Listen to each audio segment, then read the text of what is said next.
Having just written a column on school violence in Madison, I understand the sensitivity of the issue of police officers in the schools. There's a study group now working on whether they should be taken out. In a school board race April 3rd, Gloria Reyes, the challenger, says she wants the police officers, or the EROs as they call them, educational resource officers. I guess the school district wants to soften the blow of actually saying police. But she thinks the officers ought to be in there. I, of course, think so too, having a parent of two kids who are now out of school, but in light of recent shootings, just in recent days, another shooting, this time involving a police officer who took the shooter down.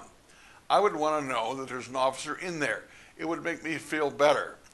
In light of the Parkland shooting, we now know numerous officers were standing outside the door when they heard shots were fired. It'd be nice to know somebody was inside the building, even though they didn't go in when they should have. No, it's time for us to realize that there's violence in the schools, there's mayhem. And in Madison, according to my informants in my column, there weren't even enough security officers or security assistants in there to help in case of a fight.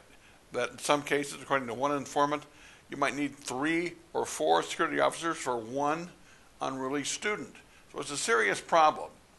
The number one job of our school officials is to make sure that our students are safe and there is order in there. And then we can argue about all kinds of alternative education, separate places for children to go to get different sorts of instruction. That's all fine, but let's start with keeping the schools safe. Let's start with keeping officers in the schools where they are now, and start by voting for Gloria Reyes April 3rd. My 2 cents, my 2 minutes are brought to you by Edge Construction and Capital Consultants. Bill McCoshen lobbies to work for Tommy, who knows how to get things done downtown.